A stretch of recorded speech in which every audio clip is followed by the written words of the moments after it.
세상에 수행 방법이 굉장히 많아요. 수행 방법이 굉장히 다양하죠. 이제 흔히들 좋은 말로 이렇게 많은 수행 방법이 있는 이 현상을 이렇게 말하죠, 보통. 가는 길은 달라도 정상에서 다 같이 만날 것이다. 가는 길은 달라도 정상에서는 똑같이 만난다. 정상은 똑같다. 가는 길만 다를 뿐이다. 이렇게 흔히들 말을 해요. 그게 좋죠. 그게 아주 이상적이에요. 근데 우리는 진짜를 알아야죠. 내가 다양한 수행처에서 다양한 수행을 해봤고 나름 심각하게 해봤고 또 그 수행처에서 수행을 끝냈다는 분, 그 수행처에서 수행을 지도해 주시는 스님들한테 인가를 받았다, 뭐 이런 말을 듣는 사람들, 그런 사람들도 대충 몇몇 알죠. 그런 사람들과 함께 수행 체험들, 뭘 갖고 그렇게 독과를 얻었다고 말하는가, 이런 말 들어보죠. 그렇게 내 나름 수행을 탐구하고 수행을 고민하면서 내린 결론은요, 각각의 수행 방법들, 물론 내가 다 알지는 못하지만 내가 나름 생각하게 했던 것이 파옥과 마시와 쇼민인데, 이 세 가지 수행 방법은요, 하는 방법도 다르고 수행의 결과도 달라요. 아예 다른 수행이에요. 사실은요, 아예 다른 수행이에요.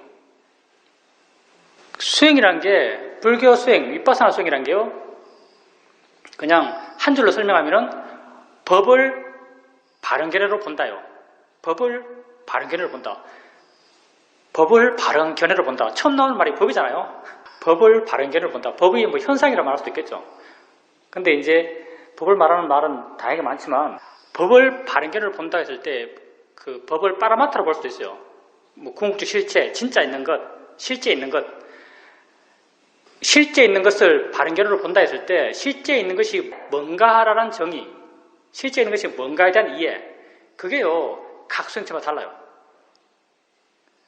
그렇다는 건 수행을 시작하는 첫 발자국의 방향이 다른 거죠. 법이 다른데요. 첫 발자국이 다른 거죠. 그러니 어떻게 수행 결과가 같겠어요?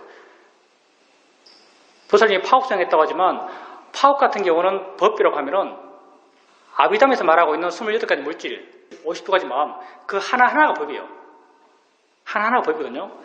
근데 보통 이건 미얀마의 전통적인 어떤 법에 대한 견해가 달라요. 미얀마 전통적인 법에 대한 견해는 교학에서 말하는 거죠. 교학에서 말하는 전통적인 견해는 고유하게 독특한 성질을 갖고 있으면 그건 법이다, 이렇게 말해요.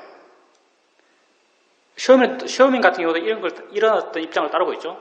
이게 무슨 말이냐면요, 생각하잖아요. 생각하죠. 생각한다는 걸 아는 것을 갖고 법을 안다고 말할 수 있는가? 생각한다는 걸 아는 걸로 법을 안다고 말할 수 있는가? 파옥 같은 경우는 이건 법을 아는 게 아니에요. 왜냐하면 심수 아무리 봐봐야 생각이라는 심수가 없어요. 심수에 생각이라는 심수가 없어요.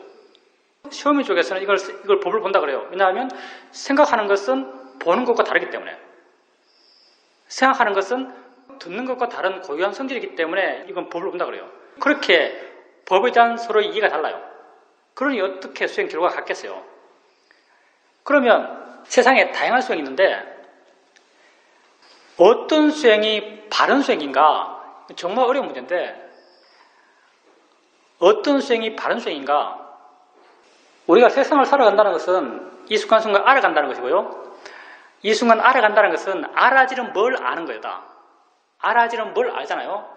수행도 알아지는 뭘 알아요. 파옥 같은 경우도 니미따라는 알아지는 것을 아는 거죠. 알아지는 것을 알면서 수행해요. 세상도 보여지는 것을 보면서, 들려지는 것을 들으면서, 느껴지는 것을 느끼면서 그렇게 살아가는 거죠. 수행도 마찬가지거든요. 알아지는 것을 알아요. 수행 같은 경우 알아지는 것을 우리는 대상이라고 그러죠. 대상을 갖고 수행을 해요. 대상을 갖고 수행을 하면 대상이 바뀌겠어요? 수행하는 마음이 바뀌겠어요? 수행하는 마음이 바뀌겠죠. 마음을 바꾸려고 수행하는 거니까, 뭐 사마디를 키우든지 지혜를 키우든지 뭐 노력을 키우든지 신심을 키우든지 수행하는 마음이 바뀌어요. 이렇게 대상을 알면서 수행해요.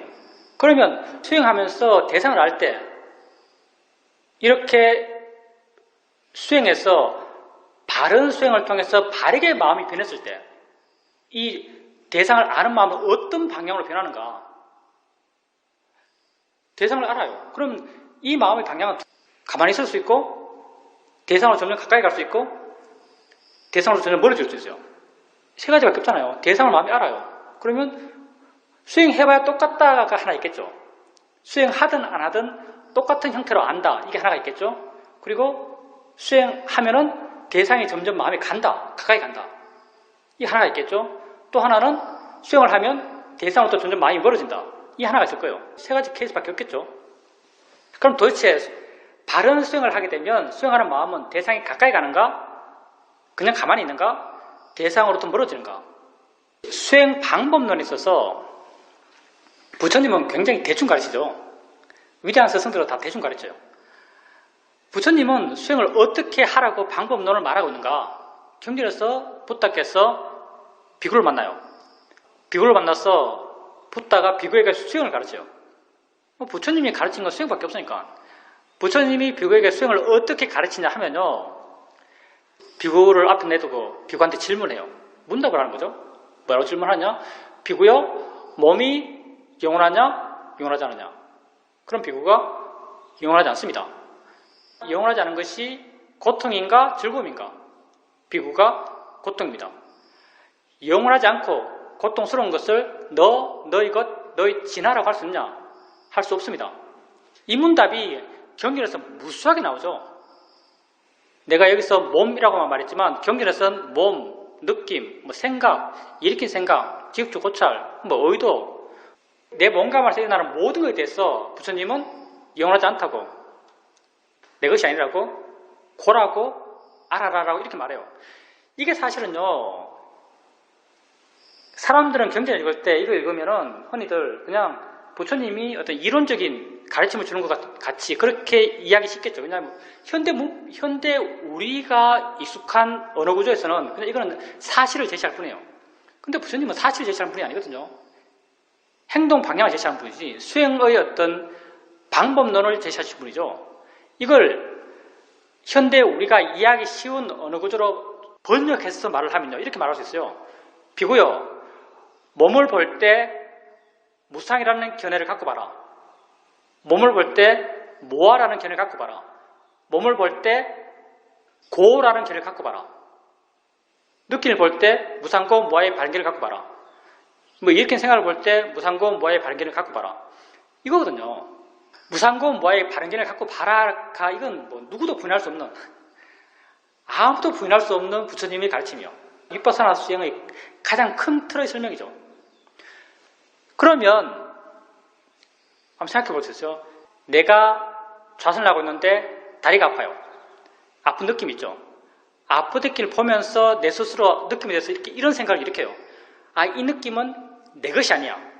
이 느낌은 일어나는 것일 뿐이야. 이 느낌은 좋은 것이 아니야. 내 것이 아니야가 제일 확실하죠. 이 느낌은 내 것이 아니야.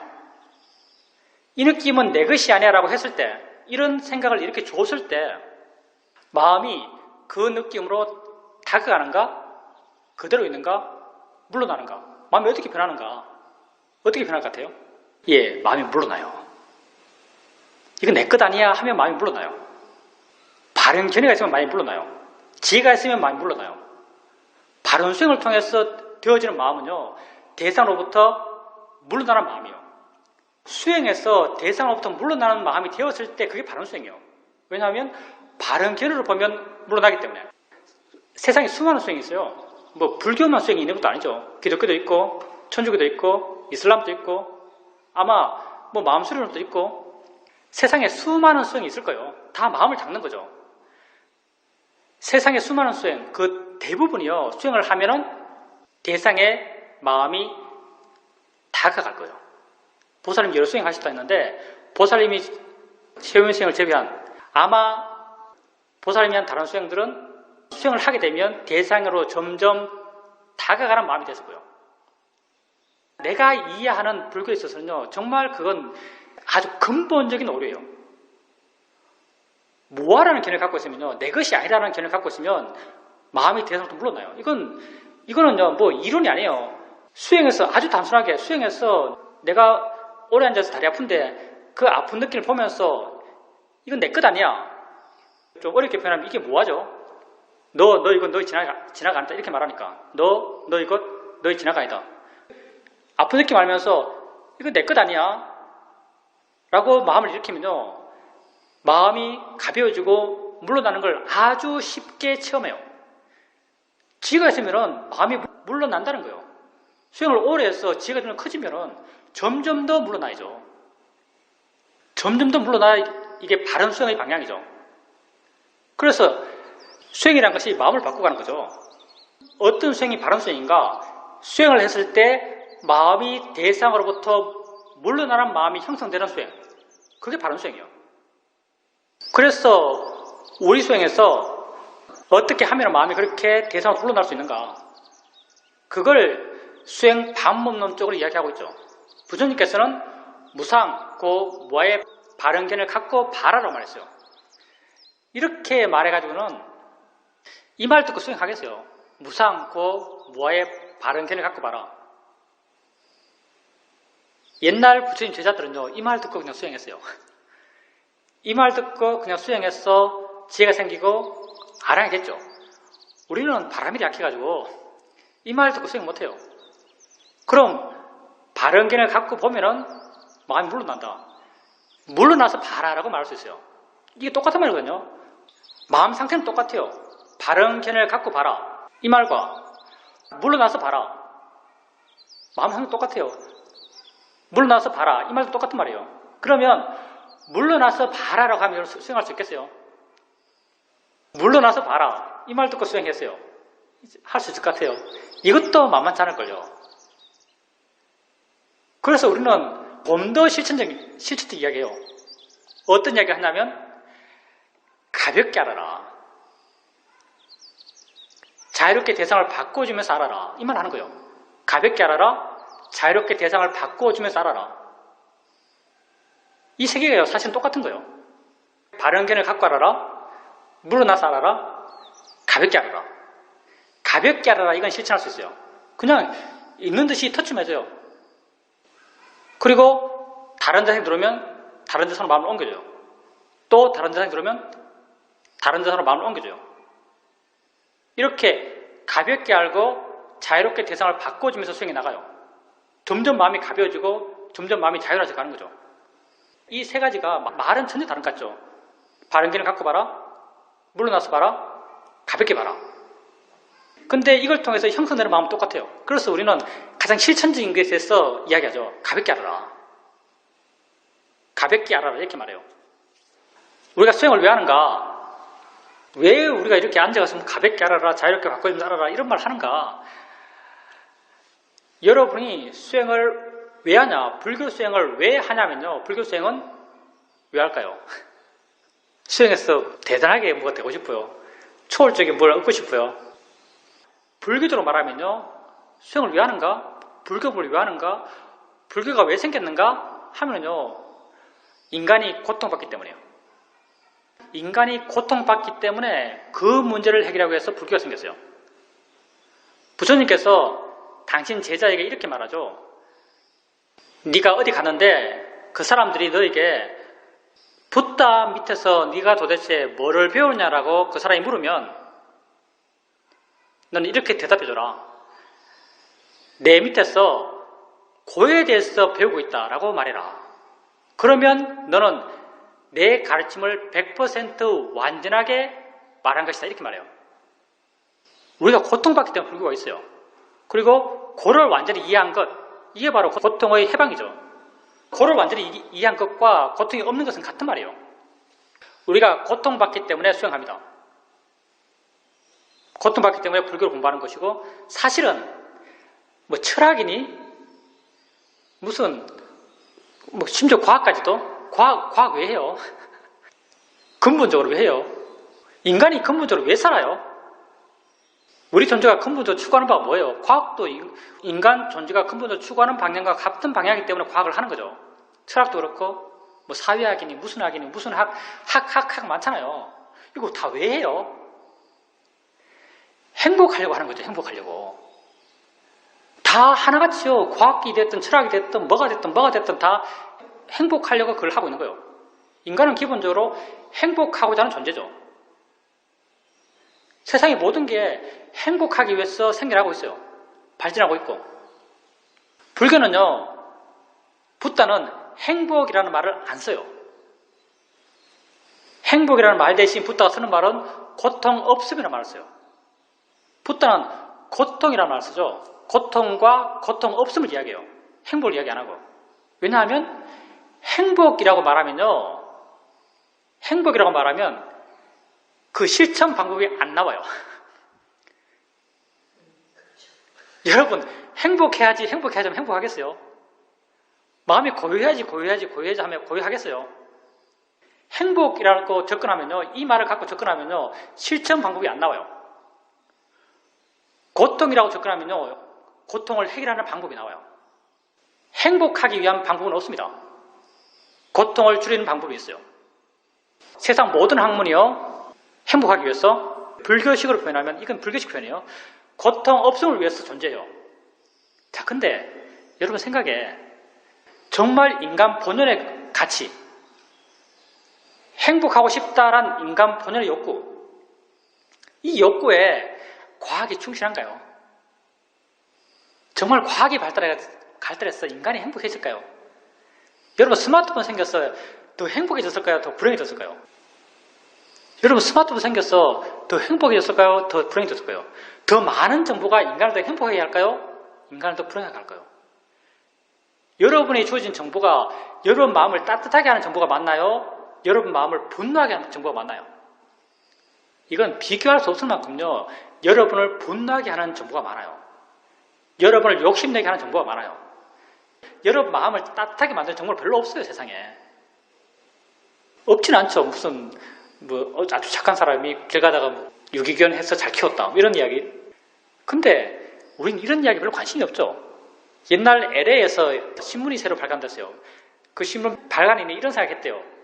왜 신문에는 나쁜 내용밖에 없는가? 좋은 내용을 좀 적어서 사람들에게 좋은 소식을 전하자 해서 신문 제목이 굿뉴스였대요. 굿뉴스. 굿뉴스에서 좋은 내용으로 따뜻한 내용 그런 걸로 신문을 채웠대요. 그 신문 바로 3달 뒤에 망했죠. 왜냐하면 사람들이 아무 관심이 없어요. 좋은 내용에 대해서는. 여러분 세상에서 욕심나는 여러분 고통 주거든요. 욕심나는 걸 자꾸 생각해요. 욕심 안 나는 걸 자꾸 생각해요. 욕심나는 걸 자꾸 생각하죠. 여러분에게 화를 더 일으키는 걸 자꾸 생각해요. 화 안 일으키는 걸 자꾸 생각해요. 화를 일으키는 걸 자꾸 생각하죠. 여러분, 우리 각각 개개인의 기본적인 존재 욕구는요, 행복하고 싶다요. 근데 우리 삶의 실천은요, 마치 우리가 고통받고 싶어 하는 것처럼 행동하고 있어요. 세상의 학문들도 다 그래요, 사실요. 철학이 발달해서 인간이 행복해졌나요? 철학은 아주 구체적으로 인간의 행복을 위해서 발전한 거 아니겠어요? 과학이 발달해서 인간이 행복해졌어요. 경영학이 발달해서 인간이 행복해졌겠어요? 더 피폐해졌지? 사회학이니 경제학이니 정치학이니 이런 거 어떻게 생겼죠? 그 태동이 어떻게 하면 민중을 착취할까 이거잖아요, 사실은. 어떻게 하면 민중을 컨트롤할 수 있을까? 어떻게 하면 민중을 지배층의 입맛에 맞게 그 사람들의 마음을 구조화시킬 수 있을까? 어떻게 하면 사람들의 노동력을 최대한 뽑을 수 있을까? 다 이거잖아요. 근데 그것도 만들어지는 큰 틀은요, 우린 좀 더 행복하고 싶어 라고 만들어졌어요. 그러면 우린 스스로 한번 생각해 봐야 돼요. 큰 인간의 가치, 행복하고 싶다가 큰 인간의 가치예요. 근데 여러분은 어떻게 하면 행복해지는지 아세요? 우리는요, 어떻게 하면 행복해지는지 모릅니다. 사회에서, 세상에서 이렇게 하면 행복해져라고 제시하는 게 있어요. 어떤 제시를 하죠? 여러분, 사회에서 욕구가 뭐예요? 승진하고 싶잖아요. 그 다른 말로 뭐예요? 왜 여러분 승진하고 싶어요? 나는 믿고 있어요. 승진하게 되면 더 행복해질 거라고 믿고 있는 거죠. 과연 더 행복해질까요? 좋은 차 타고 싶죠? 왜 좋은 차 타고 싶겠어요? 좋은 차 타면 더 행복해질 것 같아서 좋은 차 타고 싶어요. 근데 과연 더 행복해질까요? 사람이 큰 집, 내 집 하죠. 왜? 더 큰 집 가지면 더 행복해질 것 같아서. 그거 가지면 더 행복해질까요? 이런 예를 이야기할 수 있습니다. 지금 여러분이 갖고 있는 삶의 조건이 있어요. 난 이런 집에 살고, 이런 건강 상태고, 이런 몸과 마음을 갖고 있고, 이런 가족들이 있고, 이런 주변들이 있어요. 분명히 사회의 어떤 계층의 사람, 사회 누군가는요, 그런 조건을 갖고 있는 여러분을 부러워해요. 여러분도 가끔 이런 말을 안 듣지는 않을 거예요. 너같이만 되면 나는 아무 걱정이 없을 거야. 이런 말 안 듣나요, 혹시? 너 정도만 되면 내가 무슨 걱정이 있겠어? 어떤 사회 계층의 사람은 지금 현재 여러분의 조건을 부러워해요. 여러분의 사회적 조건이죠. 근데 여러분은 또 어떤가? 여러분은 또 여러분이 부러워하는 사람이 있어요. 그 사람이 갖고 있는 사회적 조건. 나도 저 사람처럼 저런 집에 살면 행복할 텐데. 행복할 거야. 이건 거의 본능이죠. 여러분이 두드러진 것은 저런 집에 살고 싶어져, 사실. 나도 저 사람처럼 저렇게 좋은 차를 타면 행복할 거야. 저 사람처럼 더 좋은 가족이 있었으면 행복할 거야. 이런 바람을 갖고 여러분 사회생활을 하고 여러분이 사회에서의 여러분의 에너지, 사회에서 여러분의 에너지는 다 이거죠, 사실요. 더 좋은 집 갖기 위한 노력, 더 높은 직위 갖기 위한 노력, 더 좋은 가족 갖기 위한 노력, 더 건강해지기 위한 노력. 그럼 여러분이 정말 그렇게 노력해서 더 좋은 집, 더 좋은 차, 더 좋은 가족, 더 좋은 건강을 가졌어요. 그렇게 노력해서 가진 더 좋은 가족, 더 좋은 차, 더 좋은 집, 더 좋은 건강, 이게 여러분을 더 행복하게 할까요? 여러분을 부러워했던 그 사람들, 여러분을 부러워했던 그 사람들이 여러분처럼 되면 그 사람도 행복할까요? 여러분은 그것 때문에 행복해요? 여러분은 그 사람이 부러워하는 여러분 조건 때문에 행복해요? 행복 안 하죠. 그러면 여러분 자신이 부러워하고 있는 사람, 여러분 자신이 부러워하고 있는 사람처럼 여러분이 됐을 때 여러분은 행복할까요? 단순한 수식이잖아요. 여러분 행복하지 않습니다. 그런 걸로 인간은 행복하잖아요. 과정이 끊임없이 불행할 뿐이죠. 더 좋은 집을 갖기 위한 과정, 승진하기 위한 과정, 더 좋은 차를 갖기 위한 과정, 이런 과정이 끊임없이 고통스러울 뿐이에요. 우리는 행복하고 싶습니다. 근데 불행하게도 우리가 배웠던 것, 사회에서 제시하고 있는 것들, 이 길이 행복의 길이라고 제시하는 것들, 사실은요, 행복의 길이기보다는 대부분이 고통의 길입니다. 인간을 점점점 고통스럽게 하고 있어요. 인간 사회는요, 인간의 어떤 사회적인 조건들은요, 정말 이거 왜 이렇게 됐을까 몰라요. 난 가끔 생각해보면 정말 왜 이럴까라고 생각해요. 정말 우리 본연의 욕구랑요, 너무나 다르게 사회와 세상이 형성됐어요. 우리 본연의 욕구와. 이게 3차의 세상이죠. 이게 정말 아무것도 모르는 깜깜한 세상을 살아가는 어리석은 사람의 세상이에요. 우리는 행복하고 싶다고 아주 본능적으로 생각하면서 여러분 행복하고 싶다는 이 기본적 욕구를 1초라도 잊은 적 있나요? 살아오면서? 여러분 바늘 찔리면 왜 바늘 빼요? 바늘 찔리는 순간 아주 즉각적으로 바늘 빼죠. 왜? 행복하고 싶어서. 시장 가서 싱싱한 채소와 시든 채소가 있으면 싱싱한 채소 사요. 왜?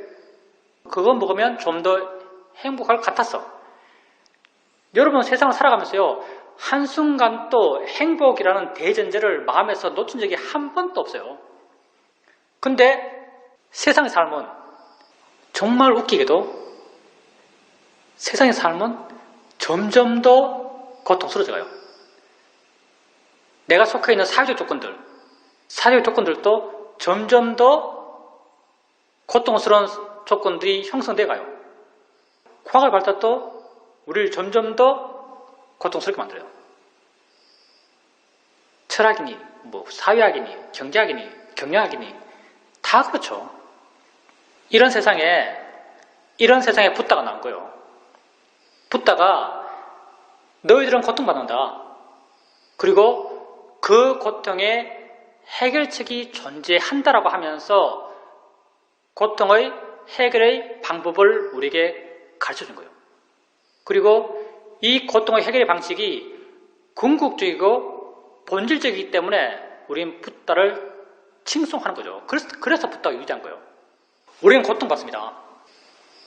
우리 삶의 고통이 어디에서 생길까요? 여기서부터 우리 문제가 생기나요? 우리 삶의 고통이 어디에서 생기는가? 우리 삶의 고통은요, 아는 것으로부터 생겨나요. 뭘 알아서 생기는 거죠. 알지 못하는 것에서는요, 여러분은 고통받지 않습니다. 여러분이 아는 것으로부터 고통받아요. 자, 아는 것으로 고통받는다. 이게 도대체 어떤 말인가 하면요, 고통받는 삶의 상황을 한번 생각해 봅니다. 내가 어제 친구랑 싸웠어요. 친구랑 아주 크게 말다툼하고 아주 크게 싸웠어요. 그리고 오늘이 됐죠. 오늘 나는 그것 때문에 괴로워요. 누가 내게 와서 너 왜 그렇게 괴로워라고 내게 물어요. 그러면 나는 뭐라고 대답하겠어요? 어제 친구랑 싸웠어 괴로워라고 이렇게 말해요. 내 스스로 그렇게 믿고 있어요. 나는 어제 친구랑 싸웠어 괴롭다라고 내가 믿고 있는 거죠. 그럼 나는 또 활동을 해요. 이 괴로움 속에서 어떤 활동을 나가는 거죠. 왜? 행복하고 싶기 때문에. 나는 이 문제를 해결하고 싶어요. 이 문제를 어떤 방향에서 해결하겠어요? 어제 친구랑 싸웠어 내가 괴롭기 때문에 어제 친구랑 싸운 그 문제를 해결하려고 그래요. 그 해결의 방향이 뭐겠어요? 여러분 이런 경우 어떤 생각해요? 친구한테 사과할까? 내가 잘못했나? 제가 잘못했나? 안 볼까 그냥? 밥이랑 같이 먹다가 이야기할까? 뭐 술 한잔 할까? 이런 방향이 생각하는 거죠. 왜? 이런 생각을 왜 해요? 나의 고통의 원인이 어제 친구랑 싸웠기 때문에 내가 지금 고통받는다고 내가 믿기 때문에 그래요. 근데 과연요, 내가 어제 친구랑 싸워서 괴로울까요? 아니면 어제 친구랑 싸운 생각을 지금 하니까 괴로울까요? 예, 당연하죠. 어제 친구랑 싸운 생각을 지금 하니까 괴로운 거예요. 내가 그 생각 안 하면요, 안 괴로워요. 내가 그 생각하다가도 TV 유머 프로 보면서 정신없이 빠져있으면요, 하나도 안 괴로워요. 내 괴로움의 원인은요, 어제 친구랑 싸웠기 때문에 괴로운 게 아니에요. 그 생각을 지금 하니까 괴로운 거죠. 어제 친구랑 싸운 것과 그 싸운 것을 내용을 한 생각과의 차이가 뭐냐면, 이게 불교적 아주 중요하죠. 차이가 뭐냐면요, 어제 친구랑 싸운 것은 내게 지금 알아지지가 않아요. 과거인데요. 지나간 시간이에요. 어제 친구랑 싸운 것은 안 알아져요. 싸운 것을 내용을 한 생각은 지금 내게 알아져요. 지금 내게 알아지는 것 때문에 고통받는 거예요. 그러면 고통의 문제를 해결하기 위해서 뭘 갖고 관찰해야 되고 뭘 문제시하고 뭘 해결해야겠어요? 어제 친구랑 싸운 걸 해결해야겠어요? 아니면 이 생각을 해결해야겠어요? 이 생각을 해결하죠. 왜? 고통의 원인이 이거니까. 이게 부처님의 접근이에요. 부처님이 너는 어제 친구랑 싸워서 괴로운 게 아니다. 너는 지금 그 생각을 하니까 괴로운 것이다. 너의 괴로움의 원인은 이 순간 현재의 알미다. 현재 너에게 알아지는 것만이 너의 고통의 원인이다. 이렇게 말하고 있어요. 그리고 고통의 문제를 해결하기 위해서 네가 해결해야 하는 것도 오직 하나. 현재 알아지는 것만을 해결하면 너는 고통으로부터 완전히 자유로울 수 있다고 부처는 말하고 있는 거죠. 현재 알아지는 것이 나의 고통의 원인이고 현재 알아지는 것을 해결함을 통해서 내 고통의 문제를 해결할 수 있어요. 또 이런 비유를 줄 수 있죠. 내가 흔히 드는 비유죠. 내가 절벽에서 뛰었어요. 절벽에서 붕 뛰어서 떨어져서 바닥에 부딪혔죠. 순간 엄청 공포스럽고 부딪히면서 엄청 아팠어요. 내가 아파하니까 어떤 사람이 와서 내게 물어요. 너 왜 그렇게 아파하냐? 라고 물어요. 그때 나는 이렇게 대답해요. 나는 중력 때문에 아프다 라고 말해요. 나는 중력 때문에 아프다. 이게 여러분 실제 삶의 체험에서 말이 되는 말이에요? 말이 안 돼요? 말이 안 돼요. 여러분 이런 말 안 하잖아요. 중력 때문에 아파라고 말 안 해요. 왜 여러분은 중력 때문에 고통받지 않을까요? 단순해요. 중력이 알아지지 않기 때문이에요. 알아지지 않는 건요. 현재 여러분에게 알아지지 않는 것은요. 여러분 고통의 원인이 안 돼요. 현재 여러분에게 알아지는 것만이 여러분 고통의 원인이에요. 내가 그때 고통받았던 것은 뛸 때 무중력감, 떨어질 때 낙하감, 귀에서 치는 바람소리, 부딪힐 때 어떤 충격, 그게 내 고통의 원인이에요. 이것들이 다 어떤 거냐면 그때 그 순간 내게 알아졌던 것들이죠. 내게 알아진 것만이 내 고통의 원인이에요. 세상의 어떤 문화의 발달, 학문의 발달, 철학의 발달을 이야기했는데 아까 우리 이야기했죠. 어제 친구랑 싸운 것, 지금 하고 있는 생각. 세상의 어떤 문화와 사회의 발달은 어디에 기반하냐면요. 나의 괴로움의 원인은 어제 친구랑 싸워서 괴로워라는 여기에 기반하고 있어요. 근데 이 전제가 옳아요. 이런 맥락에서 세상이 만들어졌어요. 세상 구조가 만들어진 거죠. 어제 친구랑 싸워서 괴로워라는 이런 구조에서. 그럴 때는 원인이니까요. 해결책이 안 나와요. 여러분 이런 식의 삶의 문제를 해결을 얼마나 했어요?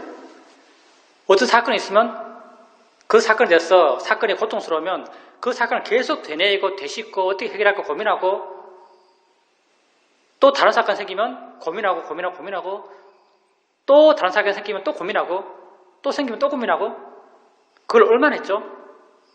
무수하게 했죠. 무수하게. 정말 무수하게 했죠. 이런 패턴의 고민을 이런 무수한 삶의 문제의 해결을 위한 노력들 그걸 통해서 여러분 삶의 문제가 얼마나 해결됐나요? 여러분이 그 상황에 대해서 얼마나 더 능숙하고 얼마나 더 강해졌나요? 하나도 안 강해졌죠. 새로운 문제가 생기면 여러분은 맨 처음 그런 식의 문제를 해결했던 그 순간만큼 여러분 미숙해요. 왜?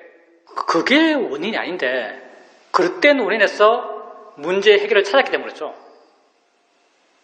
붓다는 우리 삶의 문제를 이 순간 알매 있다고 보셨고요. 그리고 우리 존재 자체를요. 알물 기준으로 우리 존재를 보셨어요. 그래서 붓다가 우리 존재를 설명하는 게 아니비설신이 색성향 미촉법이에요. 아니비설신의 색성향 미촉법이라는 게 다 우리 이 순간 현재 알물 이야기하고 있는 거예요. 너는 알의 존재다 이 말을 붓다식 표현으로는요. 지금은 우리가 이렇게 말하면 사람들이 이해하죠. 너는 이 순간 알의 존재다 그러면 이해할 거예요. 근데 아마도 붓다 당시에는 사람들한테 아니비설신의 색성향 미촉법이라고 말해줘야만 사람들이 그걸 이해했던 것 같아요. 같은 이해를. 왜냐하면 2500년 전에 언어 구조가 다르니까. 의식 구조도 다르고. 암과 색이 만나면 뭐예요? 봄이 일어나는 거죠. 봄이 현재의 알미예요. 봄이 어제 일어나요? 내일 일어나요? 지금 일어나요? 지금 일어나는 거예요. 이와 소리가 만나면 들음이 일어나요. 들음이 어제 일어나요? 내일 일어나요? 지금 일어나요? 지금 일어나는 거예요. 아니비설신의 색성향 미촉법이 다 이 모든 게요. 이 순간 현재의 알을 이야기하고 있는 거죠. 나는 이렇게 이 순간 현재의 알의 존재예요. 그럼 수행이 뭔가? 내 고통의 원인이 이 순간 현재의 알이에요. 수행이라는 것이 뭐냐면요. 이 순간 현재의 알을 관찰하고 이해하는 거예요. 그래서 수행해 나갈 때 이 순간 현재의 알을 알아차림하는 것, 그게 우리 수행이에요. 말을 하면 단순하죠. 느낌 있을 때 느낌 있다라고 알아라. 왜 그런가? 느낌이 현재의 알미이기 때문에 그래요. 소리 있으면 소리 있다라고 알아라. 왜 그런가? 소리가 이 순간 현재 알미기 때문에. 생각 있으면 생각 있다라고 알아라. 왜? 생각이 이 순간 현재 알미기 때문에. 이렇게 느낌 있으면 느낌 있다고 알고, 소리는 소리 있다고 알고, 생각 있으면 생각 있다고 알고, 또 소리 알고, 느낌 알고, 소리 알고, 느낌 알고, 이렇게 계속 알아가는 거죠. 이렇게 알아갈 때 수행을 이제 처음 하는 분들, 알아갈 때 어떻게 알아가냐면요. 아까 말했죠. 바른 견해를 갖고 봐라. 또 다르게 표현하면 떨어져서 봐라. 또 다르게 표현하면 가볍게 봐라. 가볍게 봐라. 굉장히 구체적인 실천 방법이죠. 우리가 이해할 수 있는. 가볍게 보세요. 어느 느낌이 있으면 느낌이 있다라고 가볍게 하는 거예요. 소리 있으면 소리 있다라고 가볍게 하는 거예요. 생각 있으면 생각 있다고 가볍게 하는 거예요. 가볍게 알아가세요. 다른 대상이 들어오면 다른 대상으로 마음을 옮겨가요. 또 다른 대상이 들어오면 또 다른 대상으로 마음을 옮겨가요. 가볍게 알고 자유롭게 대상을 바꾸면서 알아가세요. 가볍게 알고 자유롭게 대상을 바꿔가요. 좌선할 때도 마찬가지고 걸을 때도 마찬가지예요. 가볍게 알고 가볍게 안다는 게요. 가벼우면 가벼울수록 잘하는 거예요. 가볍게 알고 쉽게 대상을 바꿔주세요. 수행은 마음을 바꾸기 위해서요. 만약에 이제 보살님이 파국수행 했다고 하셨는데 수행 처음 할 때 마음이 저일할 때 수행 처음 할 때 마음이 저일할 때 마음의 상태가 안 좋을 때 마음의 상태가 좋은 게 뭐냐면요. 마음의 상태가 좋은 것 불교적으로 마음의 상태가 좋은 게 뭐냐면 딴 것 아니에요. 뭐 오력의 힘이 좋은 것 이게 불교적으로 마음의 상태가 좋은 거예요. 칠각지의 힘이 좋은 것 팔정도의 힘이 좋은 것 뭐 사이요적 힘이 좋은 것 뭐 사이요적 오근, 오력, 칠각지, 팔정도 다 이것들이 수행에서 좋아진 마음 상태를 여러 가지 각도에서 묘사한 거예요. 표현한 것이고. 자, 그러면 수행할 때 맨 처음 수행하게 되면 어느 느낌 알아요. 그리고 가볍게 하려고 해서 가볍게 알아요. 내 수준에서 가벼움이죠. 그리고 소리 들려요. 소리가 들렸다는 걸 분명히 아는데 맨 처음에는요. 소리가 들렸다는 걸 분명히 아는데 다른 것 들리면 다른 것 알아라고 했지라고 하면서 소리를 옮겨가려고 그래요. 옮겨가려 그러면 잘 안 옮겨져요. 엄청 끈끈하게 옮겨가요.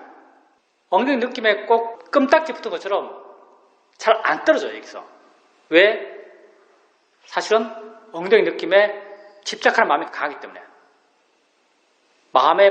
엉덩이 느낌이 돼서 마음의 번뇌가 강하기 때문에 엉덩이 느낌을 쉽게 놓을 수가 없어요. 그리고 억지로 이렇게 떼서 소리 들었어요.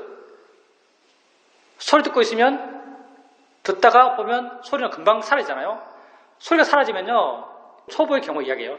소리 사라지면 순간 알 게 없어요. 알라고 했는데 뭘 알지라고 해요. 알 게 없는 상태. 왜 알 게 없을까요?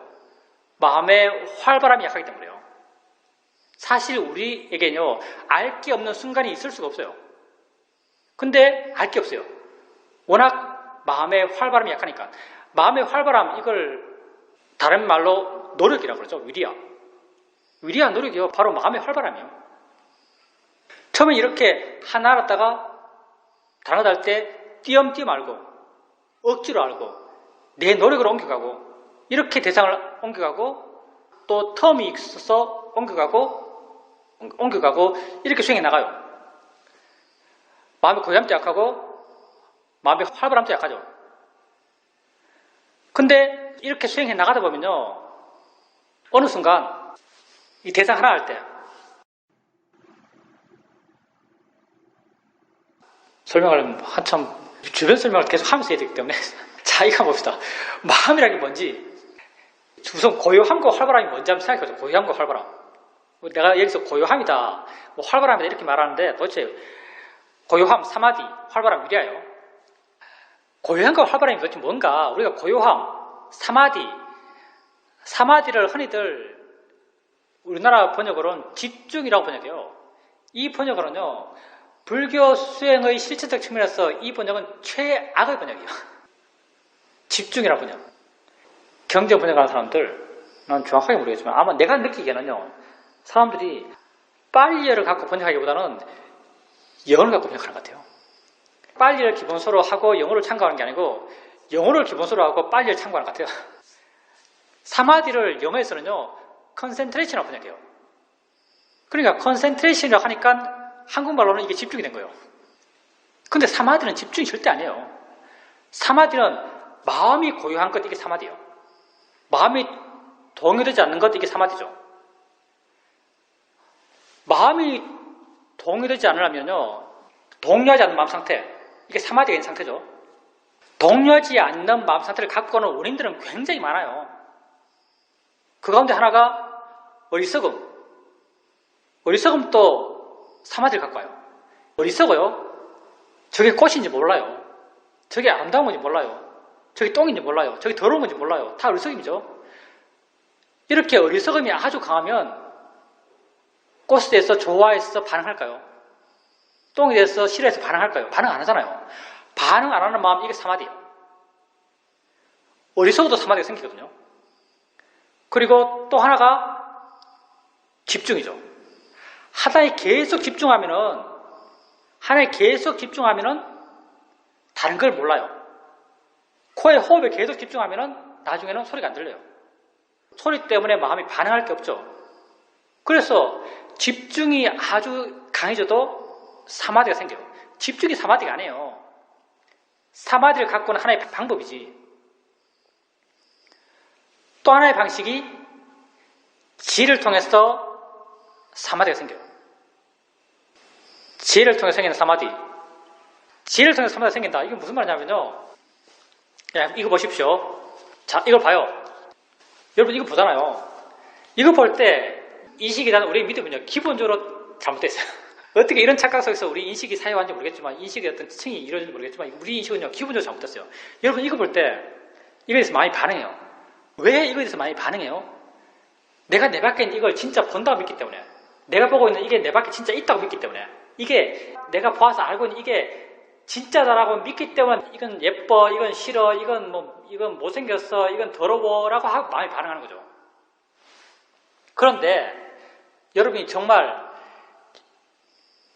여러분 밖에 있는 이걸 볼까요? 아니면 여기에서 내 눈을 향해 온 모습을 볼까요? 정말 처음 하는 건 내 밖에 있는 이거예요? 아니면 눈을 향해 온 이거예요? 두 번째죠. 명확하잖아요. 너무나 명확한 거예요. 우리는 이걸 보는 게 아니에요. 눈을 향해 온 무엇이죠? 눈을 향해 온 이 무엇은요, 모양이 있나요? 이 모양이 눈으로 쑥 들어오나요? 모양이 없어요. 색깔이 없어요. 위치가 없어요. 형태가 없어요. 리듬이 없어요. 내용이 없어요. 아무것도 없어요. 오고 있다는 성질과 자금만 있는 거예요. 이게 법이죠. 퀄리티. 자, 그러면 손을 봐요. 내 밖에 있는 손을 보겠어요? 오고 있는 무엇을 보겠어요? 당연히 오고 있는 무엇이죠? 그러면 손을 볼 때 오고 있는 무엇과 이걸 볼 때 오고 있는 무엇이 뭐가 다르죠? 뭐가 달라요? 전혀 다르지 않습니다. 왜냐하면 우리가 뭔가에 대해서 이것 둘은 다르다라고 말할 때는요, 거기에 모양이 있어야만 다르고요, 색깔이 있으면 다르고요, 형태가 있어야만 다르고요, 크기가 있으면 다르고, 내용이 있어야만 다르고, 리듬이 있어야만 달라요. 오고 있는 무엇은요, 모양도 색깔도 위치도 크기도 리듬도 아무것도 없어요. 법은 아무것도 없어요. 법은 오직 성질과 작용만 있어요. 이걸 볼 때, 이걸 볼 때 오는 건 똑같아요. 자, 그렇다면은 이런 통찰이 생겼어요. 이런 통찰이 생겼으면 꽃을 볼 때 꽃이 예쁘다 하면서 마음이 막 떨까요? 안 떨죠. 왜? 오고 있는 모습은 똑같으니까. 똥을 볼 때 더럽다라고 하면서 마음이 떨까요? 안 떨죠. 왜? 진짜는 오고 있는 무엇이니까. 이런 어떤 마음, 이게 바로 지혜를 원인으로 한 사마디예요. 마음의 고향. 그 활발함도 뭔가, 활발함을 우리나라 번역으로 노력이라고 번역했어요. 이렇게 번역할 수 없는지 모르겠지만 노력이라고 하면요, 여러분 오력, 알아차림, 고요함, 지혜, 신심, 노력이에요. 근데 노력이라고 하면 여러분 노력을 어떻게 이해해요? 밤새도 수행한 사람 엄청 이 사람 위대가 강해. 좌선에서 3시간 동안 꼼짝 돌아 앉아있는 사람 저 사람 위대가 강해. 이렇게 말해요. 근데 이것도 완전히 틀린 말이에요. 위대는요 마음의 활발함이에요. 오력에 대해서 그 이론서에 보면요 오력에 대해서 이런 말을 해요. 오력의 균형이 중요하다. 오력의 균형 가운데 구체적으로 지혜와 신심의 균형이 중요하다. 그리고 노력과 고요함의 균형이 중요하다. 이런 말을 해요. 지혜와 신심의 균형은요 대충 이건 선천적이에요. 어느 정도까지는. 바르게 수행하면 서서히 맞춰져요. 구체적인 수행 방법으로는요 이걸 맞출 방법이 없어요. 마음의 성향이니까. 지혜와 신심. 근데 바르게 수행하면 아무리 안 맞는 사람도 조금씩 맞춰져요. 근데 구체적인 수행 방법으로는 이거 맞추기 굉장히 힘들어요.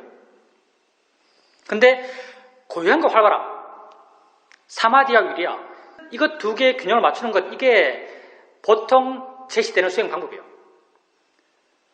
미얀마에 가면 수행체에 가면요 수행 프로그램이 스케줄이 다 어떠냐면요 1시간 자선, 1시간 경행이에요. 왜 1시간 자선하고 1시간 경행하는가? 좌선하게 되면 사마디가 쉽게 생겨나요. 좌선하면 좌선 상태의 경험을 해보잖아요. 좌선하게 되면 쉽게 마음이 둔해지고 쉽게 알아진 게 없어지고 쉽게 졸아요. 조는 것도 사마디예요. 마음이 동료가 없잖아요. 왜 경행하는가? 경행할 때 많이 알겠어요? 좌선할 때 많이 알겠어요? 경행할 때 알기 쉬워요? 좌선할 때 알기 쉬워요? 경행할 때 알기 쉽죠. 경행할 때 훨씬 더 많은 게 알아져요. 손느낌, 발느낌, 보이는 것, 소리 엄청나게 많은 것들이 알아져요. 왜 경행할 때 많은 게 알아질까요? 마음이 활발하기 때문에요. 마음이 활발하면요 더 많은 걸 알아요. 여러분이 이렇게 어떤 큰 외형적인 수행 형태를 따라서 형태를 갖고 고요함과 활발함을 키우고 가요. 그럼 우리 수행에서는 고요함과 활발함을 어떤 식으로 키우는가 하면요 물론 이렇게 좌선하고 경행하는 것 크게는 이렇게도 하죠. 근데 대상을 가볍게 알면서 대상을 가볍게 알아요. 그냥 여러분 엉덩이 느낌 알기 위해서 엉덩이에 가야 돼요. 엉덩이에 가지 않으면 엉덩이 느낌 몰라요. 안 가도 알 수 있죠. 그걸 가볍게 안다라고 말할 수 있어요. 가볍게 알면 알수록요 대상에 대해서 마음은 덜 반응해요. 가볍게 안다는 게 어떤 마음의 힘을 키우는가 하면요 고요함의 마음의 힘을 키워요. 대상을 쉽게 바꿔가요. 처음에는 잘 안 바꿔져요. 근데 점점 쉽게 바꿔가요. 어떤 마음 힘이 좋아지니까 활발한 마음 힘이 좋아지니까 점점 더 쉽게 마음을 바꿔가요. 그리고 이렇게 가볍게 알고 대상을 쉽게 바꿔가면서 수행에 나가다 보면요 어느 순간 하나 알게 되면요 다른 대상이 이미 드러나 있어요. 내가 손 2개 올려놓고 보면요 내가 이 손을 봐요. 이 손을 보면 이 손은 그냥 보이죠. 이 손을 보면 이 손은 그냥 보여요. 다른 손은 그냥 보이거든요. 내가 오른손 보는 마음과 왼손 보는 마음은 한 마음이 2개 다 볼까요? 각각의 마음이 각각의 손을 볼까요? 예, 각각의 마음이 각각의 손을 보는 거예요. 대상이 다르면 마음도 다른 거죠. 내가 한 손을 볼 때 정말 한 손에 집중하면요 다른 손이 안 보여요. 왜냐하면 마음의 활발함이 확 죽었기 때문에. 근데 일상에 깨어있을 때 우리가 한 손을 보면 다른 손은 그냥 보여요. 왜? 마음의 활발함이 깨어있기 때문에. 점점 수행을 통해서 활발한 마음의 힘이 좋아지면요 하나를 알면요 하나를 아는 순간 다른 게 이미 드러나 있어요. 내가 한 손 볼 때 다른 손이 같이 보이는 것처럼. 이게 활발한 마음의 힘이 좋아지기 때문에요. 그래서 마음이 스스로 안 것을 수동적으로 가서 알아요. 알면 또 다른 게 이미 드러나 있어요. 이미 드러나 있는 걸 가서 또 알아요. 이미 드러나 있어요. 드러나 있는 걸 가서 알아요. 처음에 수행에 나갈 때는요 하나하나 드러나는 것을 내가 띄엄띄엄 알아갔어요. 그때는 굉장히 둔하고 매끄럽잖아요. 근데 이렇게 스스로 드러나는 것을 알아갈 때는요 마음이 굉장히 스무스해요. 이것도 알고 저것도 알고 나중에는 내가 대상을 옮겨가는 게 아니고 마음 스스로가 대상을 옮겨가는 것 같아요. 점점 더 대상을 쉽게 빨리빨리 옮겨가는 거죠. 이게 다 마음의 활발함이에요. 이게 위례예요. 이게 노력이죠. 점점 고요함과 활발한 힘이 좋아져가는 거죠. 이렇게 마음이 변해가는 거예요. 그리고 더 능숙해지면은 가만히 있어도 수많은 게 알아져요. 우리가 한순간 하나만 아는 것, 이건 굉장히 우리에게 있어서는요, 어색한 상태예요. 이렇게 수행을 통해서 마음이 변해가요. 가볍게 알고 자유롭게 세상을 바꿔가면서 알아가고 더 좋아지면 마음이 스스로 아는 것을 수동적으로 알아가고 나중에는 무의지적으로 알아가요. 이 어떤 방향성이 다 고요함과 활발한 힘들이 점점 커져가는 과정이죠. 하여튼 수행할 때 가볍게 수행하고 쉽게 대상을 바꾸면 수행하세요. 대상이 분명한 것 수행에서 전혀 안 중요합니다. 사람들이 대상을 분명하게 하려고 막 노력하는데요. 그건 전혀 안 중요해요. 대상은 그냥 분명하든 분명하지 않든 그냥 있다고 알아지는 정도면 충분해요. 다른 거 옮겨가고 다른 거 옮겨가고 해봤어요. 그러면 점점 마음이 가벼워지고 점점 마음이 활발해져 갈 겁니다. 질문입니다. 수동적 알아차림과 무의적 알아차림에 대해서 말씀하시는데 수동적 알아차림이라는 것은 내가 하나의 대상을 알고 있더라도 그 뒤에 있는 백그라운드 것을 자연스럽게 안다는 말입니까? 그렇게 하지 말고요. 가볍게 알고 자유롭게 알게 되면요. 그렇게 알아가다 보면 저절로 돼요. 나중에는 그냥 내가 엉덩이 느낌 알고 있는데 나는 엉덩이 느낌 알래 그래요. 엉덩이 느낌에 마음이 가 있어요. 근데 그 순간 동시에 손의 느낌이 저절로 드러나 있어요. 질문입니다. 수동적 알아차림이란 것이 다음 알아차림 할 것이 자연스럽게 알아진다는 말입니까? 만약 그렇다면 수동적 알아차림과 무의지적인 알아차림의 차이점이 잘 느껴지지 않습니다. 그러니까 사람들에게 단계를 설명하다 보니까 억지로 나눈 거예요. 이거 억지로 나눈 거죠. 그냥 수행 과정에서는 그냥 스무스하게 넘어가는 거예요. 맨 처음에 하나하나를 띄엄띄엄 알아가요. 띄엄띄엄 알아가다가 마음이 가벼워지고 마음이 활발해지면요. 가벼운 거 활발함이 함께 커져가면요. 그 중간 단계로 어떻게 하면 내가 하나를 알고 있는데 다른 게 드러나 있어요. 근데 다른 게 드러나 있을 때 주목도가 내가 알고 있는 하나에 더 많이 가 있어요. 더 많이 가 있는 거죠. 그래서 주목도를 옮기는 거예요. 드러난 다른 것으로. 다른 걸 알고 있으면 여기 주목하고 있는데 이미 또 다른 게 드러나 있어요. 그러면 또 주목도를 이리 옮기는 거예요. 이 상태를 나는 수동적 알아차림이라고 말했고요. 그냥 난 가만히 있는데 이게 저절로 알아지고 이게 저절로 알아지고 이게 저절로 알아지고 이게 저절로 알아진다면요. 옮겨가는 게 없다면은 이거는 무의적인 알아차림이에요. 질문입니다. 당연히 그렇게 알아지지 않나요? 나중에 그렇게 알아져요. 나중에 다 그렇게 알아지는데 이렇게 되어 갈 건데 그래도 사람들에게 이 과정을 좀 더 쉽게 이해하지 않을까라고 생각하기 때문에 가운데 중간에 대해서도 설명하고 있는 거예요. 수동적 알아차림이라는 이름을 붙이면서 중간 과정을 설명해요. 이거 없이 그냥 넘어가도 전혀 문제가 안 되죠. 보살님이 지금 알아차림 하면은 그냥 이렇게 우리가 부를 때 무의지적으로 알아간다고 하는 이렇게 알아차림이 되는 거예요. 가만히 있어도 알아지는 게 있다고 한다면 수행을 잘하고 계신 거예요. 가만히 있어도 알아지는 게 있을 때 하나만 알아져요? 아니면 여러 가지가 알아져요? 질문입니다. 아무것도 알려고 하지 않는 마음으로 알아차림 하려고 할 때 알려는 마음을 내지 않겠다라고 하는 것 또한 의지를 내는 것이 아닙니까? 의지를 내지만 그렇게 하겠다는 의지를 내지만 다 과정인데요. 다 과정적 설명인데 의지를 내지만 대상에 대해서 의지를 내는 건 아니에요. 전체적인 틀에서 이렇게 무의지적으로 알아차림을 하자라고 의지를 내는 거죠. 사실 이렇게 의지를 내는 것도 수행의 근본적인 어떤 수행의 바람결에서는 이건 안 맞는 거예요, 사실요. 그렇지만 방법론적으로 이렇게 하는 게 그 다음 바른 어떤 결과를 갖고 오기 때문에 우리는 방법론적으로 이걸 써요. 근데 대상에 대해서 의지를 내진 않아요. 보살님께서 무의지로 알자라고 했을 때 대상들이 알았잖아요. 알아질 때 그때 알아진 대상들이 하나예요, 여러 가지요? 여러 가지가 있죠.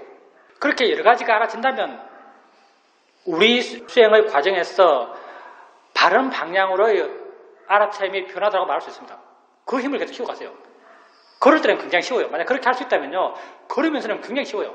걸을 때는 그냥 관심을 내게 두고 있으면 알아지는 게 저절로 생겨나요. 그 상태에 계속 있으면 돼요.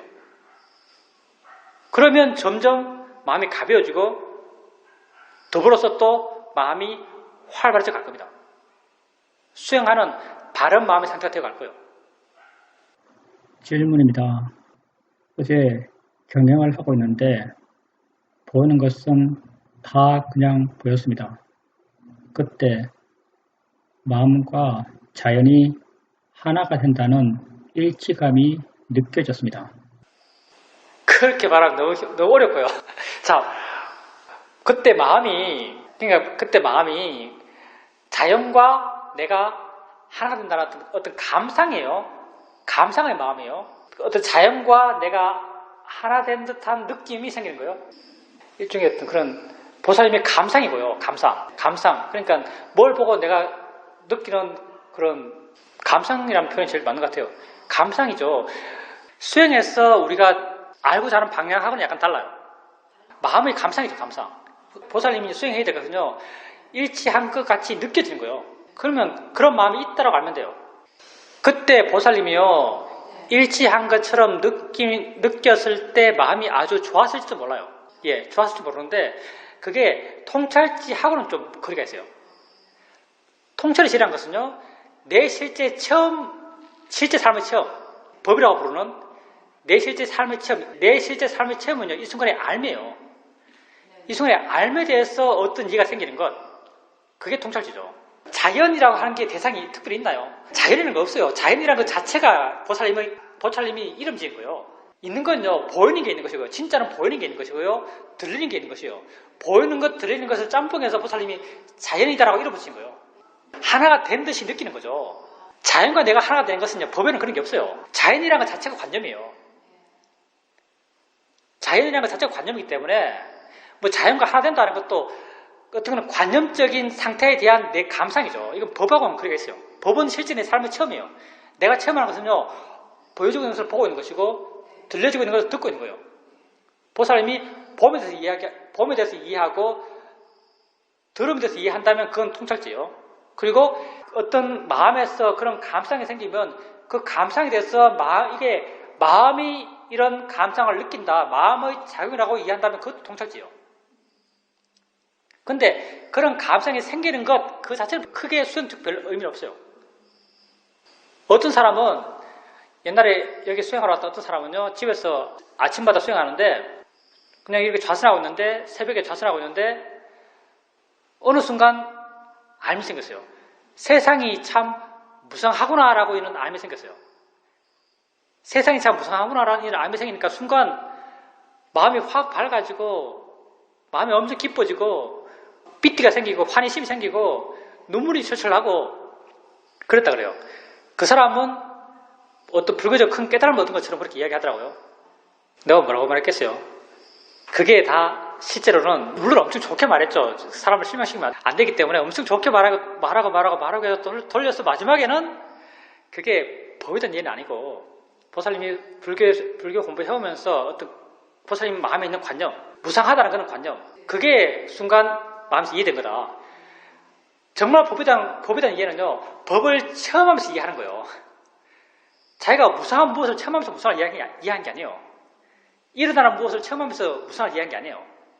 그냥 마음속에서 무상이라고 그냥 생각을 통해서 이해한 거예요. 그 이해가 명확해서 기쁨도 생기고 환희심도 생기고 눈물도 나고 했지만 그 이해는 법의 바탕을 둔 이해가 아니에요. 보살님도 자연과 하나 됐네라고 생각하니까 정말 하나 된 것처럼 느껴져요. 사실 그것도 관념적인 것에 대해서 보살님 마음이 느끼는 감상이에요. 보살님이 수행적으로 접근해 나가야 될 것은요, 보살님 삶의 실제 체험이에요. 보살님 삶의 실제 체험은 봄이 실제고요, 느끼는 게 실제고요, 듣는 게 실제예요. 보살님이 봄을 보면서 뭐더라고 어떤 이해가 생겼다면 그건 그 이해를 통해서 마음이 좋아지고 마음이 가벼워지고 마음이 부드러워진다면요, 그건 통찰주를 할 수 있어요. 법을 알면서 생긴 지혜가 아니에요. 감상 속에 생긴 지혜예요. 물론 그게 보살님 마음이 좋았기 때문에 그런 지혜도 생겼겠죠. 그때는 아마 보살님이 나다라고 하는 그런 게 굉장히 약했을 거예요. 그래서 마음도 좋아지고 마음이 가벼워지고 마음이 자유로워졌다고 느껴질 수도 있어요. 근데 그게 우리가 수행을 통해서 얻고자 하는 그런 지혜하고는 맥락이 좀 다르다는 거죠. 질문입니다. 경영하면서 발가는 느낌 느끼고 호흡하는 걸 알면서 순간 마음이 살아있네 라는 생각이 들었습니다. 예, 그 또한 관념적 감상이에요. 살아있네. 계속 그렇게 알아가세요. 계속 알아가고 가볍게 알고 자유롭게 알고 계속 알아차리면 계속 이어지면 돼요. 내가 이렇게 가볍게 알고 자유롭게 알아라고 했지만요, 이게 방금은 좀 이렇게 말했지만 실제 붓다는 이런 걸 어떻게 설명하냐면요, 붓다는 이렇게 말해요. 비고요, 바로 들 때, 바로 놓을 때, 밥 먹을 때, 말할 때, 침묵하면서, 화장실 가서 소변 보면서, 대변 보면서, 옷 입으면서, 옷 벗으면서 항상 알아차림이 있으라. 이렇게 말해요. 여러분이 만약 정말 부처님 가르침에 충실하면서 앉으면서도 알아차림하고, 서면서 알아차림하고, 걸으면서 알아차림하고, 서 있으면서 알아차림하고, 누우면서 알아차림하고, 옷 입으면서 알아차림하고, 옷 벗으면서 알아차림하고, 눈 감아서 알아차림하고, 화장실 가서 알아차림하고, 이렇게 알아차림 한다고 생각해 봅시다. 어떤 알아차림 돼야 이렇게 할 수 있을까요? 알아차림 무거우면 이렇게 할 수 있을까요? 알아차림 무거우면요, 하나 나타나면 무겁게 가서 붙어 살고, 또 하나 나타나면 무겁게 가서 붙어 살고, 이렇게 알아가면요, 이렇게 알 수가 없어요. 정말 이렇게 알려면요, 가볍고 자유로운 알아차림, 내가 하려고 하려도 그냥 마음이 가서 저절로 하는 알아차림, 그런 알아차림이 아니면요, 이런 알아차림을 할 수가 없어요. 그 보살님이 살면서 살아가면서 활동하면서 항상 알아차림이 들어갔어요. 만약 보살님이 그렇게 일상의 삶 속에서 알아차림이 그렇게 계속 있다면요, 그건 이미 바른 알아차림입니다. 바른 알아차림만이요, 일상의 삶 속에서 항상 있을 수 있어요. 항상요, 진짜 있는 게, 이제 보살님은 이런 것을 항상 마음에 염두에 좀 둬야 될 것 같아요. 왜냐하면 관념으로 쉽게 흐르는 경향이 있어 보이니까. 보살님이 알아차림 하면서 항상 이런 걸 염두에 두세요. 진짜 있는 건 뭐지? 진짜 있는 건 뭐지라는 것을 염두에 두세요. 진짜 있는 건 봄이 진짜고요, 느낌이 진짜고요, 엉덩이 느낌도 아니고요, 손은 느낌도 아니에요. 손, 엉덩이 다 관념이에요. 그냥 느낌이 있고요, 봄이 있고요, 들음이 있고요, 생각이 있고요, 맛이 있고 냄새가 있어요. 이게 진짜 있는 거예요. 보살님이 일상의 삶 속에서 알아차림 해나갈 때 진짜 있는 게 뭐지? 라는 어떤 기준을 갖고 알아차림을 해나가 보십시오. 그렇게 알아차림을 해나가고 알아차림이 이어져 간다면요, 그건 이미 바른 알아차림입니다. 질문입니다. 어제 친구랑 싸웠어. 오늘 괴로울 때 그 괴로움을 해결하기 위해서 어제 친구랑 싸운 생각을 하면서 해결책을 찾을 때, 그때 받고 있는 고통으로부터 그런 생각들을 통해서 벗어나고 싶어하는 욕심이 있습니다. 그리고 벗어나고 싶지만 마음의 조건 때문에 벗어날 수 없다는 것에 대해서 화도 있습니다. 이 모든 것이 다 자연의 이치인데 억지로 내가 원하는 상황을 만들려고 합니다. 그때 그런 욕심과 화의 바르지 않은 마음 상태를 관찰하고 이해함을 통해서 그런 고통으로부터 벗어날 수 있지 않을까 생각합니다. 욕심과 화다. 수행은 물론 욕심을 줄이고 화를 줄이기 위해서 해요. 근데 욕심과 화 없이 수행도 안 돼요, 사실은요. 왜냐하면 우리 수준에서는 욕심과 화가 없는 거, 그게 궁극적인 수행의 결과예요. 열반의 정의죠. 열반의 정의가 욕심 없고 화 없고 의성 없는 것, 이게 열반의 정의죠. 그러니까 우리가 수행을 해 나가지만요, 욕심 없이 수행하고 화 없이 수행할 수가 없어요. 단지 욕심 줄이려고 그러고 화를 줄이려고 할 뿐이죠. 수행해서 내가 생각으로 괴로워요. 생각을 반항해요. 생각을 반항할 때 어떤 말을 보는가 봐서 덜 고통 받은 욕심 때문에. 그런 욕심은요, 우리에게 당연히 있고 물론 그 자체로 나쁘지만 방편적으로 필요하다고 볼 수 있어요. 여러분 수행 왜 해요? 수행하면 좀 더 좋아질 것 같아서 수행하잖아요. 그러면 수행하면 좀 더 좋아진 것 같다고 원하는 마음은 뭐겠어요? 다 욕심이에요. 우리는 수행을 하는 것도요, 욕심의 마음 때문에 하는 거예요. 여러분 욕심 없으면 절대 수행 안 합니다. 그러니까 수행에서 그런 수행적 욕심, 수행에서 수행적 욕심은요, 방편적으로 그 과정에서 필요하다고 볼 수 있어요. 그걸 갖고 문제시할 필요는 없어요. 그리고 보살님이 그렇게 생각하고 생각을 통해서 고통을 주려고 그러고 고통을 주려고 하는 것이 화고, 욕심이고 고통이 안 주어지니까 또 화가 나요. 그렇게 내 마음 상태를 보니까 내 마음의 조건을 봐서 이게 화구나 이게 욕심이구나 라고 관찰해요. 그 관찰을 통해서 화를 줄이고 욕심을 줄 수 있는가? 줄 수 있어요. 근데 좀 더 쉬운 게 있고 좀 더 어려운 게 있거든요. 내 마음 상태, 내 견해를 보면서 견해를 이해해서 자유로워지는 것, 그건 사실은 굉장히 난이도가 높아요. 왜냐하면 이게 잘 안 보이니까. 욕심의 마음을 보는 게 쉽지가 않아요. 보살님이 한번 생각해 보세요. 우리 마음을 실제로 보는 게 굉장히 힘들어요. 보살님이 저녁에 엄청 배가 고팠어요. 배가 고파서 라면을 끓여서 라면을 막 먹고 있어요. 허겁지겁 먹고 있는 거죠. 그때 욕심을 먹고 있죠. 욕심 먹고 있으니까 보살님이 내 마음 상태를 볼 때 욕심이다라고 알아요. 내 마음 상태 체크하면 욕심이 마음이라고 알아요. 자, 그때 욕심이 마음이라고 알죠? 욕심이 마음이라고 아는데 보살님이 욕심이 마음이라고 아는 게요, 어떻게 해서 아는 거예요? 욕심의 마음 그 자체를 알아요? 아니면 이 상황이 욕심날 상황이니까 이 상황의 마음은 욕심이야라고 알아요? 상황이잖아요, 사실요. 이 상황은 배고파서 라면을 허겁지겁 먹고 있는 상황이에요. 그러면 나름 바보가 아닌 나는 알죠. 이 마음이 어떤 마음인지. 그때 보살님은요, 이 상태에서 부리는 마음은 욕심이야라고 알아요. 당연히 그때 내 마음을 체크해요. 내 마음이 어떤 마음인지 체크하잖아요.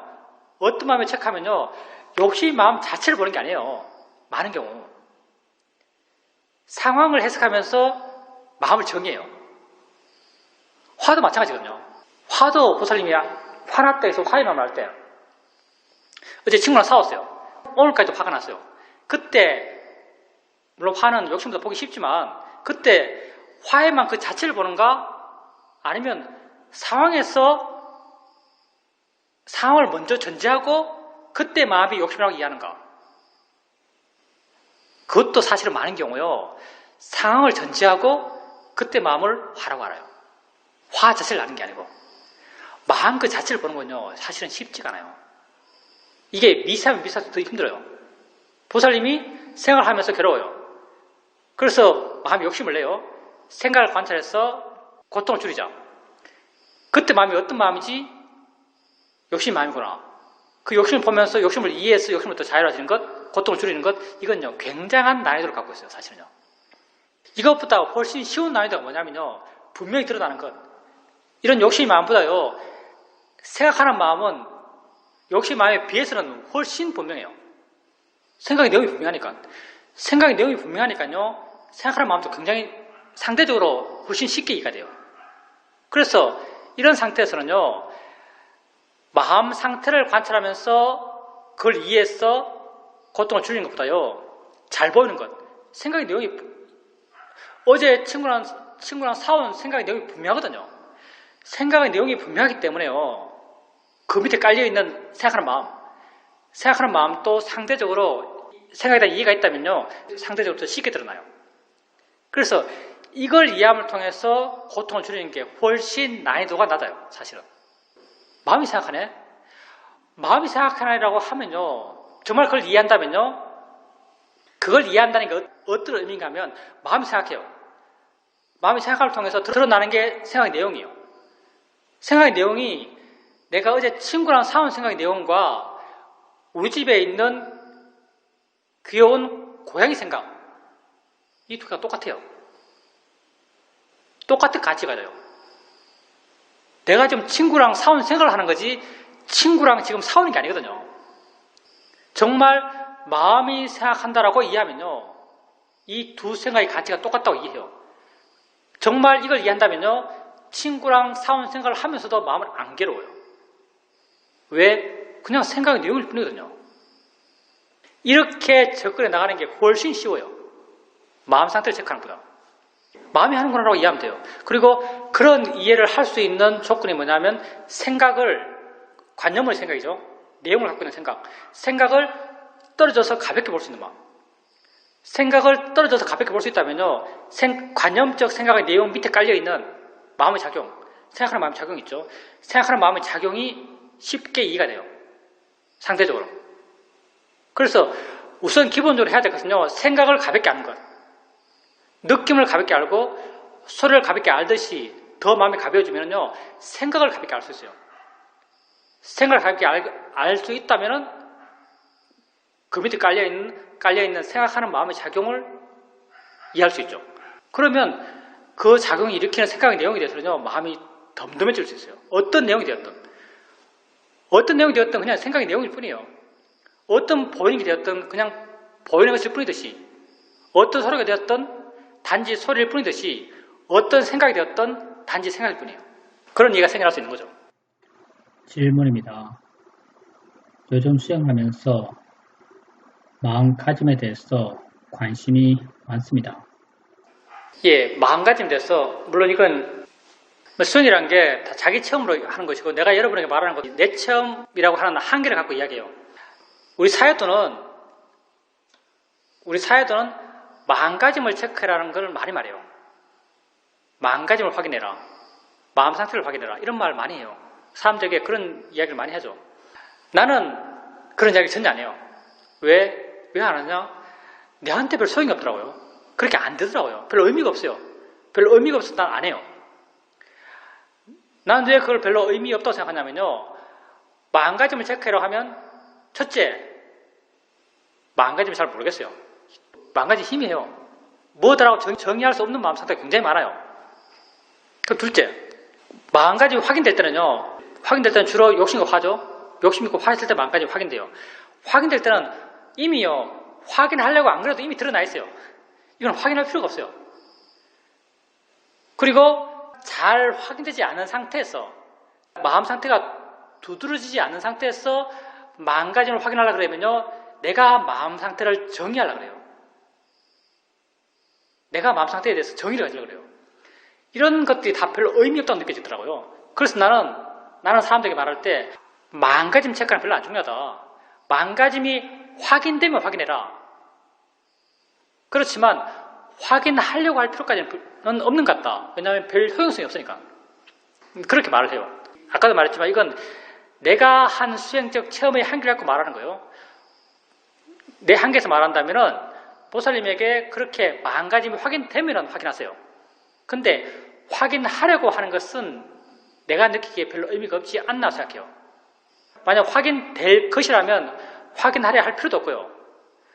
확인되지 않는 것이라면 확인하려고 해도 확인 안 돼요. 그리고 내가 그 상태를 만들어서 정의하려고 해요. 내 마음 상태가 어떻다라고 정의하라고 그러죠. 그건 내 입장입니다. 사회도는 그거 하라고 많이 말해요. 질문입니다. 어떨 땐 점토회에 가고 싶다는 마음이 일어나고 담마수 법회가 가까이 오면 빨리 법회에 참석하고 싶어하는 마음이 일어납니다. 법회가 점점 가까이 오면 올수록 가고 싶어하는 마음은 점점 더 강해집니다.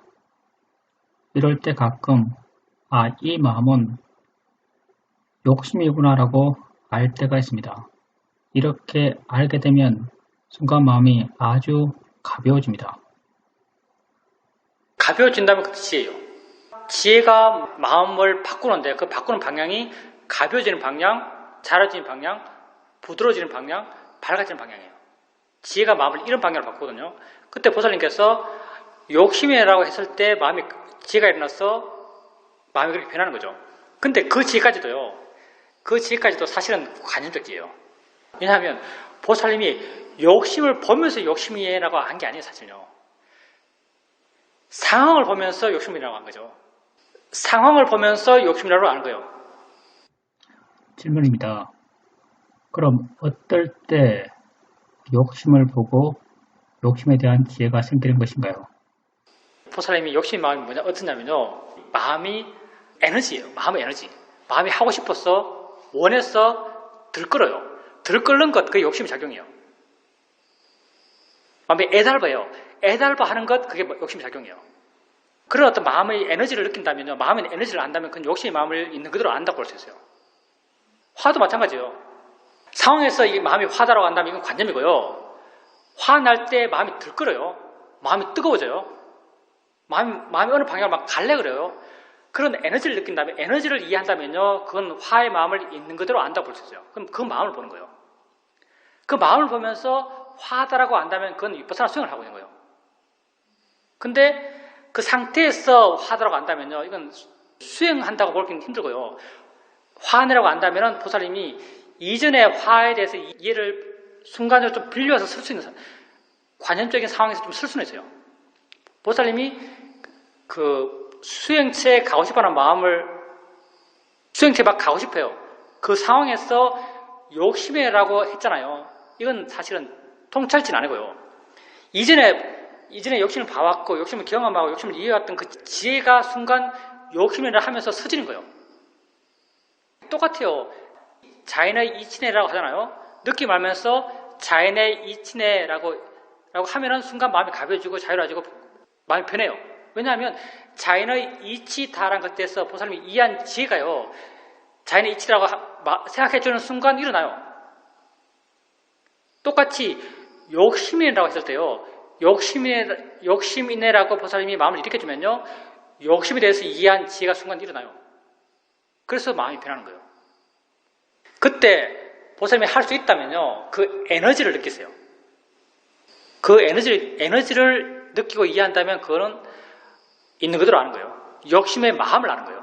제일 보기 쉬운 걸 보세요. 생각의 경우는요, 생각이 보기 쉬운 거죠. 마음 상태가 보기 쉬운 게 아니에요. 마음 상태는 보기 힘들어요. 생각이 보기 쉬운 거고요. 소리도 마찬가지. 소리가 보기 쉬운 거죠. 소리에 대해서 갖고 있는 마음 상태, 보기 힘들어요. 느낌도 마찬가지. 느낌이 보기 쉬운 거죠. 느낌에 대해서 갖고 있는 마음 상태, 보기 힘든 거예요. 보기 힘든 걸 억지로 볼 필요 없습니다. 왜냐하면 의미가 없어요. 보기 쉬운 걸 봐도 우리에게 필요한 모든 지혜는 거기 다 있어요. 가장 단순하고 가장 보기 쉬운 걸 대상으로 수행하세요. 바르게만 수행하면 돼요. 질문입니다. 번뇌가 있을 때 마음이 들끓고 있다라고 말씀하십니다. 그렇게 알아차림을 하고 노력해도 그렇게 계속 마음이 들끓는 것은 지혜가 없기 때문일 겁니다. 그런데 그런 것에 대처하기 위한 좀 분명한 대처법이 있나요? 방법이 없어요, 사실은요. 그때는 예를 들어서 화가 났어요. 화는 화지 혼자 나타난 게 아니에요. 화가 일어난 상황을 갖고 있어요.